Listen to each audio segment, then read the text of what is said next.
En la antigua Roma el poder no solo se mostraba en el Senado ni en el campo de batalla, también se manifestaba en la intimidad en los banquetes y en la manera en que se entendía el sexo. Roma fue un imperio de leyes, monumentos y conquistas, pero también fue una civilización donde el deseo, la pasión y la política se entrelazaban en formas que hoy pueden parecernos sorprendentes para entenderlo.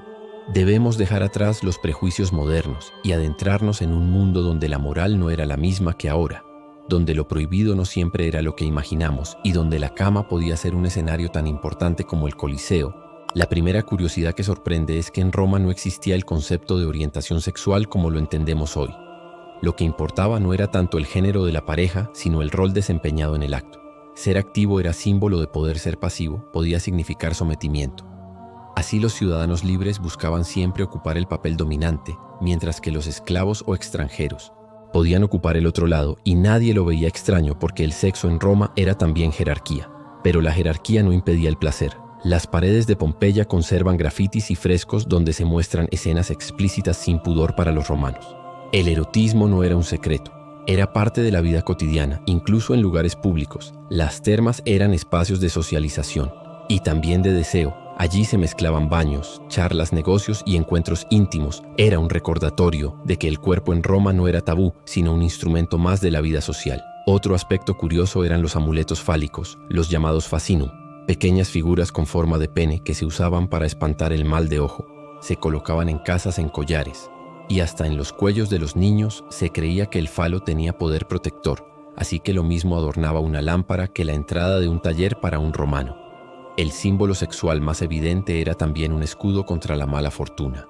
Y si hablamos de banquetes, debemos mencionar las famosas orgías. Aunque la palabra se ha deformado con el tiempo en Roma, existían reuniones privadas donde el vino corría sin medida y el placer era parte del espectáculo. No eran costumbre diaria de todos los ciudadanos, pero sí una práctica de las élites donde se mezclaban política, pactos secretos y lujos que hoy parecerían excesivos. Lo curioso es que para muchos romanos la sobriedad era una virtud. Pero la élite podía darse licencias que escapaban a las normas. El matrimonio romano también tenía reglas muy distintas. A lo que imaginamos era una institución pensada más para heredar nombre y patrimonio que para el amor. Los sentimientos eran secundarios. Lo importante era la alianza entre familias poderosas. Sin embargo, eso no impedía que maridos y esposas buscaran aventuras fuera del matrimonio. Los poetas como Ovidio dejaron testimonios de estos juegos de seducción y de cómo la pasión podía encenderse fuera de la legalidad. Los prostíbulos eran parte del paisaje urbano y estaban regulados por la ley. Existían desde locales modestos hasta lujosas casas donde se ofrecían servicios más refinados. Las prostitutas pagaban impuestos al Estado, lo que nos muestra que incluso el placer tenía su lugar en la economía romana. Un negocio que no se ocultaba y que daba ingresos constantes a la ciudad. En cuanto a la religión, también había relación con el sexo. Algunos cultos celebraban ritos de fertilidad donde los gestos eróticos formaban parte del acto sagrado. La diosa Venus era invocada no solo como símbolo del amor, sino también como protectora de la sensualidad y de la vida misma.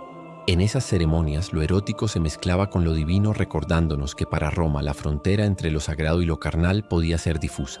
Un dato que sorprende es que los romanos tenían manuales eróticos inspirados en la tradición griega, textos que enseñaban técnicas de seducción y del arte de amar. Ovidio con su Ars Amatoria fue quizá el más influyente, aunque luego lo condenaron al exilio por considerarlo demasiado atrevido. Sus versos circularon durante siglos, mostrando que el deseo también podía convertirse en literatura inmortal. La homosexualidad entre mujeres es menos documentada, pero no inexistente.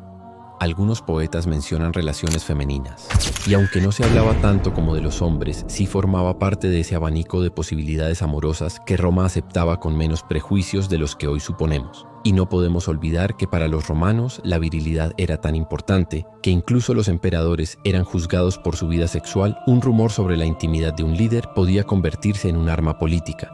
Calígula Nerón o Heliogábalo fueron acusados de excesos sexuales. Y esos relatos, más allá de su veracidad, reflejan que la cama también era un campo de batalla para el poder imperial. Todo esto nos muestra que Roma fue mucho más que legiones y gladiadores, fue también una civilización donde el sexo tenía un papel central, no como un secreto oscuro, sino como una faceta natural de la existencia. Amuletos, prostíbulos, poemas, banquetes y rituales formaban un mosaico donde la intimidad estaba siempre presente.